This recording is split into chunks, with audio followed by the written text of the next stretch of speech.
Dalam sejarah Amerika, kita sering mendengar kisah Paul Revere yang terkenal dengan Midnight Ride-nya. Namun, ada seorang gadis remaja yang kisahnya jarang diangkat, padahal perannya sangat besar dalam perjuangan kemerdekaan Amerika. Namanya adalah Sybil Ludington, seorang pahlawan muda berusia 16 tahun yang berani menunggang kuda di tengah malam untuk membangunkan pasukan milisi. Inilah kisah hidup lengkap Sybil Ludington dari lahir hingga akhir hayatnya.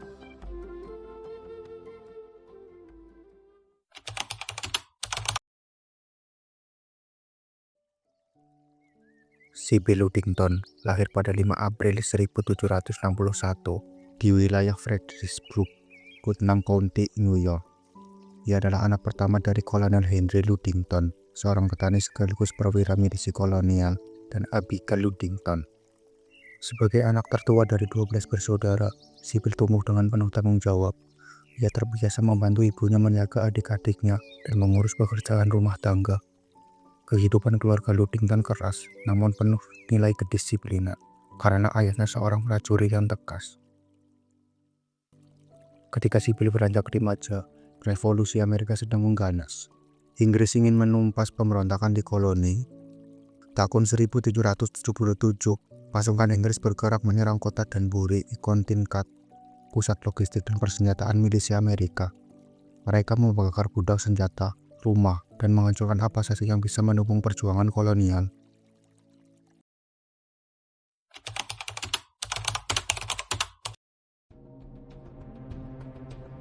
Pada malam 26 April 1777, berita penyerangan itu sampai ke Kolonel Henry Ludington.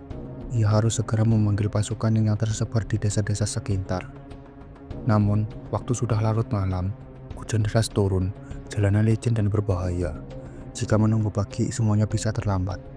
Saat itulah Sybil, gadis 16 tahun, menawarkan diri untuk melakukan perjalanan berbahaya ini. Sybil menunggang kuda kesayangannya, Star, berangkat dalam kegelapan malam. Ia harus menempuh jarak 40 mil, sekitar 64 km, 2 kali lipat dari perjalanan Paul Revere.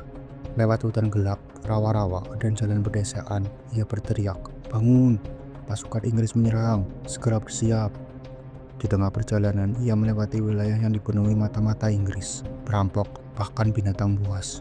Namun Sybil tak terhenti. Setiap rumah prajurit yang ia ketuk berarti semakin banyak milisi yang berkumpul. Berkat keberanian Sybil, ratusan tentara berhasil dikumpulkan tepat waktu.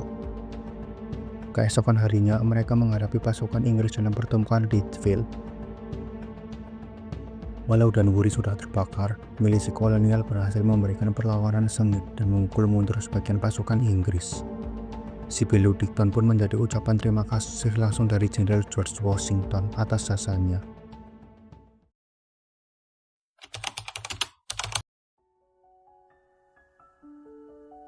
Setelah perang usai, Sybil kembali menjalani hidup sederhana. Ia menikah dengan Edmund Ogden, seorang petani dan veteran perang, pada tahun 1784. Dari pernikahan itu lahirlah Henry Ogden, anak mereka satu-satunya yang kemudian ia besarkan dengan penuh kasih sayang. Tidak seperti tokoh-tokoh pria revolusi, kisah Sybil nyaris tenggelam oleh waktu. Ia tidak pernah mencari ketenaran, hidupnya dihabiskan untuk keluarga dan masyarakat sekitar. Sybil Ludington meninggal dunia pada 26 Februari 1839 di usia 77 tahun di Catskill, New York. Ia dimakamkan dengan sederhana di pemakaman Maple Avenue, dekat keluarganya. Meski jasanya beristirahat dalam kesunyian, kisah keberaniannya tetap hidup dalam sejarah. Pada abad ke-20, kisah Sybil mulai dihidupkan kembali. Kini patung perunggu dirinya terdiri tegak di Carmel, New York. Wajahnya menjadi simbol keberanian. Seorang remaja yang berani melawan rasa takut demi bangsanya. Sybil Ludington membuktikan bahwa pahlawan tidak selalu laki-laki dewasa bersenjata. Kadang seorang gadis 16 tahun dengan kuda dan keberanian mampu mengubah jalannya sejarah. Sybil Ludington, sang penunggang malam revolusi. Namanya mungkin tak setenel Paul Revere, tapi keberaniannya sama besarnya. Bahkan lebih jauh perjalanannya. Ia adalah bukti bahwa keberanian tidak mengenal usia, gender, ataupun keadaan. Hanya hati yang teguh dan tekad untuk bertindak.